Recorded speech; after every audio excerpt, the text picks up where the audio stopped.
Ayen, kan gitu kan? Itu di mejanya.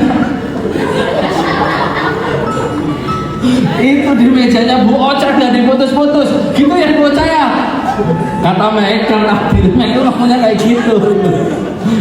Mereka ngomongnya kayak gitu, berkas harus nginep gitu ya. Ya soalnya kalau nggak nginep dia nggak ngerasain AC-nya di sana gitu loh. Di kantor cobaan kecil datang sini berganti.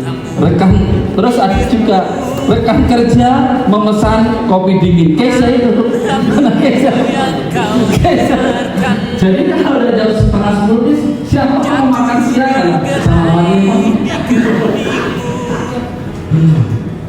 Rekan kerja memesan kopi dingin, bunyi es yang berada di gelas terdengar begitu menggoda. Subhan menawan. Kalau Subhan menahan enggak, makan ke musola. Gura-gura, dua. Dia menyeruput air. Nah, kalau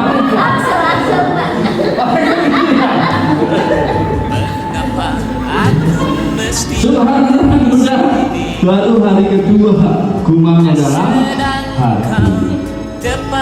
Menjelang siang perutnya mulai berontak, fokus kerja menurun, emosi pun ikut diuji saat sebuah masalah kecil muncul.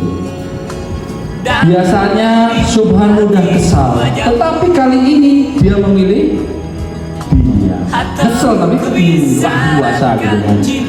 Dia menarik nafas panjang, cuma si maten aja yang nafasnya udah mendekati mendekati Tuhan maksudnya, bukan mendekati yang lain. Mendekati Tuhan. Oh iya gitu, udah tua itu kok.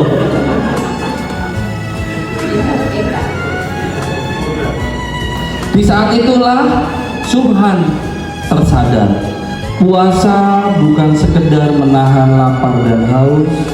Puasa adalah latihan mengendalikan diri.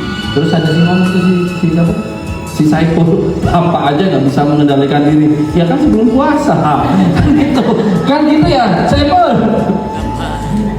Saiful kan sebelum puasa ya.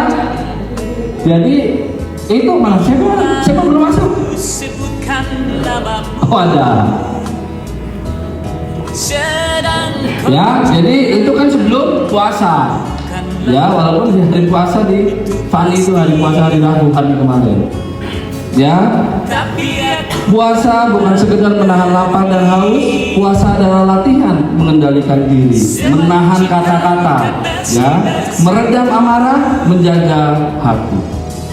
Rasa tidak nyaman yang ia rasakan justru menjadi pengingat bahwa ada banyak orang yang hidup dalam kekurangan setiap hari, tanpa pilihan berbuka puasa saat azan maghrib.